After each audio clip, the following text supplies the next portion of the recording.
ଉପରେ ତେଜୁଛି ଓଏଲ୍ଏମ୍ ବିଭାଗର ନିଆଁ। ଧାରଣା ବିକ୍ଷୋଭ ହଟ୍ଟଗୋଳରେ ବ୍ଲକ କାର୍ଯ୍ୟାଳୟ ଫାଟି ପଡୁଛି। କଣାସ ଅଞ୍ଚଳରେ ମିଶନ ଶକ୍ତିକୁ ନେଇ ରାଜନୀତି ଜୋର ଧରିଛି।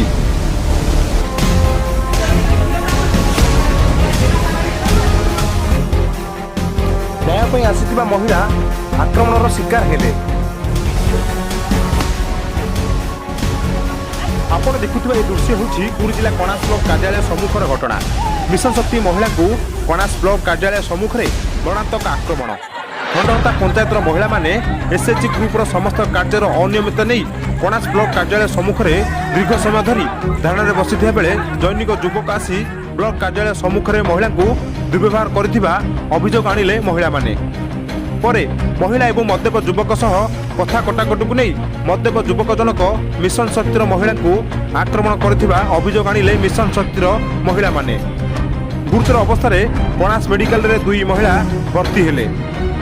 କଣାସ ବ୍ଲକ କାର୍ଯ୍ୟାଳୟ ସମ୍ମୁଖରେ ଦୀର୍ଘ ସମୟ ଧରି ଉତ୍ତେଜନାପୂର୍ଣ୍ଣ ଥିବା ବେଳେ ନ୍ୟାୟ ଦାବିରେ ମହିଳାଙ୍କ ହୋ ହାଲ୍ଲା ହେବାର ଦେଖିବାକୁ ମିଳିଥିଲା।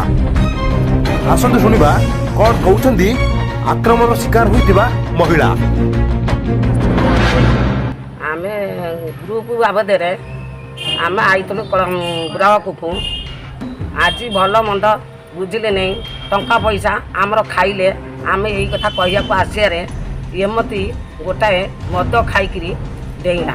ଯେ ବି ଡେଇଁଲା ମୁଁ କହିଲି କାହିଁକି ମାଇପି ଗୋଷ୍ଠୀ ଭିତରେ ଆମେ ପାର୍ଟି କରୁଛ, ତୁମେ କିଏ ସେଠି, ତୋର କ'ଣ ଚାକର ସେ, ତୁ ତାର ଚାକର ହେଇଛୁ। ଏଥି ଯୋଗୁଁ କହିବାରେ ମୋତେ ଧଇଲା ବ୍ଲାଉଜ ଧରିକି ଘୋଷାରିଲା। ମୁଁ ତାର ଚାକର, ସିଏ ମୋର ଚାକର। ଏଇଆ ହେଲା କଥା। ଆଉ ଘୋଷାଡ଼ା ବସି ଲୋକ ଧଇଲେ ଆଉ ଛଡ଼ିଆ ଛଡ଼ି ଲୋକ କଲା। ହଁ ମୋତେ ବାଡ଼ିଆ ବାଡ଼ି କରି ଏମିତି ବାଡ଼େଇକି ବାଡ଼େଇବାରେ ମୋର ଖଣ୍ଡିଆ ଖପରା କରିଦେଇଛି। ଆଉ ମୁଁ ମାଇକି ଲୋକ କ'ଣ କରି ମୋତେ ଦୋହଲେଇକି ଭିଡ଼ିକି ମୋ ବ୍ଲାଉଜ ଚିରି ମୋ କୁଆ ଛିଣ୍ଡେଇ ଦେଇଛି। ଆଉ ଥାନା ଠିକ୍ ଆସିଛି। ମୁଁ ଥାନା ଠିକ୍ ଆସିଲି। ଥାନା ପାଖରେ ଲେଖାଲେଖି କରିକି ଯାହା ଆଇଛି ବଇଛି ଥାନା ଦ୍ୱାରା। ଆଉ କ'ଣ କରିବ ତମେ, ଯାହା ପାଇଲାନ କରିବ। ଆଜି ମାଇକିନା ଗୋଷ୍ଠୀ ଭିତରେ ମୁଁ ଯେତେବେଳେ ମାଡ଼ ଦେଲେ ମରଦ ପୁଅ, ଆଉ ଆମେ କ'ଣ ଗୋଷ୍ଠୀ କରିବା ମୂଲ୍ୟ କ'ଣ? ଆମ ଦେହରେ ଯେତେବେଳେ ହାତ ଦେଲା ମରଦ ପୁଅ, ଆଉ ଏ ଗୋଷ୍ଠୀ କରିବା ମୂଲ୍ୟ କ'ଣ? ଯାହା ପାଇଲାନ କରିବ ତମେ। ଆଉ ବସେଇଥିଲେ ନ୍ୟାୟ ଦେବା ପାଇଁ।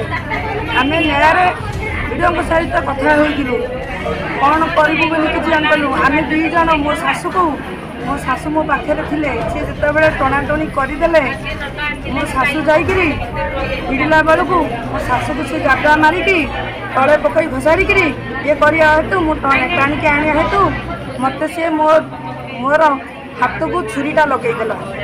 ଆମେ ଆସିଥିଲୁ ଖଣ୍ଡାୟତ ପଞ୍ଚାୟତରୁ ମହିଳାମାନେ ନ୍ୟାୟ ପାଇଁ ଆସିଥିଲୁ ଭିଡ଼ିଓଙ୍କ ପାଖକୁ। ଆମର ମଞ୍ଚର କିଛି ଅଭିଯୋଗ ଥିଲା, ତେଣୁକରି ଆମର ସେ ଅଭିଯୋଗକୁ ଭିଡ଼ିଓ ବାଲା ଦେଉଥିଲେ। ଆମେ ସେଥିପାଇଁ ଦୁଆରେ ବସିଥିଲୁ।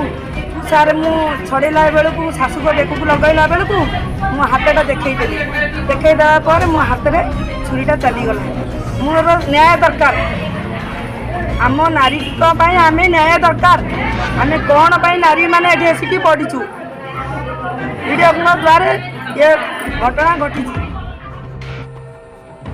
ମିଶନ ଶକ୍ତିର ଅନିୟମିତତା ନ୍ୟାୟ ଦାବି ପାଇଁ ଆସିଥିବା ମହିଳାଙ୍କ ଉପରକୁ ଯୁବକଙ୍କ ଆକ୍ରମଣ ହୋଇଥିବା କଣାସ ଥାନାରେ ଅଭିଯୋଗ ହୋଇଛି। ହେଲେ ଦୋଷୀ ବିରୋଧରେ କାର୍ଯ୍ୟାନୁଷ୍ଠାନ ଗ୍ରହଣ କରାଯାଇଛି ତ, ତାହା ଏକ ବଡ଼ ପ୍ରଶ୍ନ ଅଞ୍ଚଳବାସୀଙ୍କ ମନରେ। ରାଜରାସ୍ତା ଉପରେ ମହିଳାଙ୍କୁ ଆକ୍ରମଣ କରିବା ଘଟଣାକୁ ନେଇ ବୁଦ୍ଧିଜୀବୀ ମହଲରେ ଏହାକୁ ନିନ୍ଦା କରାଯାଇଛି। ଖଣ୍ଡହତା ପଞ୍ଚାୟତ ମୂଳବସନ୍ତ ଗ୍ରାମର ସସ୍ମିତା ପ୍ରଧାନ, ବେଙ୍ଗ ପ୍ରଧାନଙ୍କ ଉପରକୁ ମଦ୍ୟପ ଯୁବକ ଜଣକ ଆକ୍ରମଣ କରିଥିବା ମହିଳାମାନେ ଥାନାରେ ଅଭିଯୋଗ କରିଥିଲେ। ନ୍ୟାୟ ପାଇଁ ଆସି ଆକ୍ରମଣର ଶିକାର ହେଲେ ରାଜ୍ୟ ସରକାରଙ୍କ ମିଶନ ଶକ୍ତିର ମହିଳାମାନେ।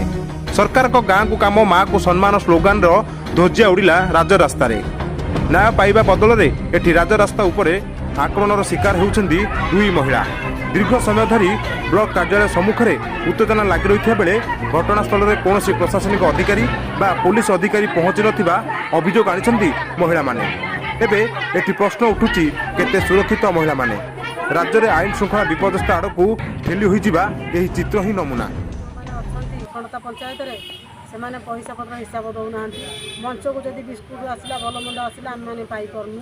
ଆମେ ଯେଉଁ ପଇସା ଆଜି 1000 ଦିଅ, ଆଜି 200 ଦିଅ, 500 ଦିଅ ଆମଠୁ ନେଉଛନ୍ତି, ତା ହିସାବ ରସିଦ ଦେଉନାହାନ୍ତି। ଆମେ ସେଇଟା ପାଇଁ ବ୍ଲକ ଅଧିକାରୀମାନଙ୍କ ପାଖକୁ ଆସିଥିଲୁ, ଏଲଏମ୍ ଦିଦି ଏମାନଙ୍କୁ ଜଣାଇବା ପାଇଁ ଆସିଥିଲୁ। ଆଉ ଗୋଟେ ଦିନ ଆସିଥିଲୁ ସମସ୍ତେ, ଖଣ୍ଡତା ପଞ୍ଚାୟତର ଟିଗିରିଆ, ନାବଡ଼ା, ସୁହାଗପୁରକୁ ଧରିକି ଖଣ୍ଡତା, ମୂଳ ବସନ୍ତ ସବୁ ଘର ଆମେ ଆସିଥିଲୁ। ତାପରେ ସେମାନେ କହିଲେ ଯେ ଗୋଟେ ଦିନ ଛାଡ଼ିକି 2 ଦିନ ଛାଡ଼ିକି ଆସ।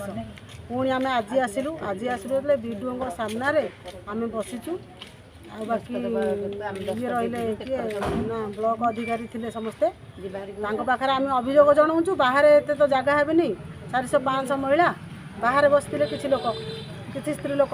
ଆଉ ଜଣେ ଲୋକ ମଦ ପିଇକି ଆସିକି ତାଙ୍କୁ ବହୁତ ଗାଳିମନ୍ଦ କଲେ ଯେ ଏଠି କ'ଣ ପାଇଁ ବସିଛ, ତୁମେ ଏଠି କଥା କହିପାରିବନି, ଏଠିକି ଆସିପାରିବନି, ତୁମେ ଏଠୁ ଉଠ। ଆମର ଜଣେ ସ୍ତ୍ରୀ ଲୋକ ସିଏ ଅଭିଯୋଗ କଲେ ଯେ ତୁମେ କ'ଣ ପାଇଁ ଏ ଭିତରେ ପଶିଛ, ଆମେ ତ ମହିଳା ଗ୍ରୁପ, ଏ ଭିତରୁ କାହିଁକି ଆସିଛ। ସିଏ ପୁରା ଫୁଲ୍ ତଣ୍ଟି ଯାଏଁ ପିଇଛି। ତାପରେ ସିଏ ସ୍ତ୍ରୀ ଲୋକଟିକି ଆଟାକ୍ କଲା ବୋଲି ତାକୁ ଘୋଷଡ଼ା ଘୋଷଡ଼ି କରି ଚୁଟି ଭିଡ଼ି ମାରି ଖଣ୍ଡିଆ ଖବରା କରିଦେଇଛି। ତା ବୋହୂ ଆସିବାରେ ତା ବୋହୂର ମଧ୍ୟ ହାତରେ ଛୁରୀକି କ'ଣ ସେ ଧରିଥିଲା କେଜାଣି, ଖଣ୍ଡେ ହାତଟା କାଟି ହେଇଯାଇଛି ଗୋଟେ ପାପୁଲି। ଆଉ ବହୁତ ଲୋକ ପଡ଼ିକି ଏକୁ ଛଡ଼େଇ ଛଡ଼ି କଲେ। ବର୍ତ୍ତମାନ ମେଡ଼ିକାଲରେ ଆମେ ତାଙ୍କୁ ବେଣ୍ଡେଜ୍ କରିକି ଥାନାକୁ ନେଇକି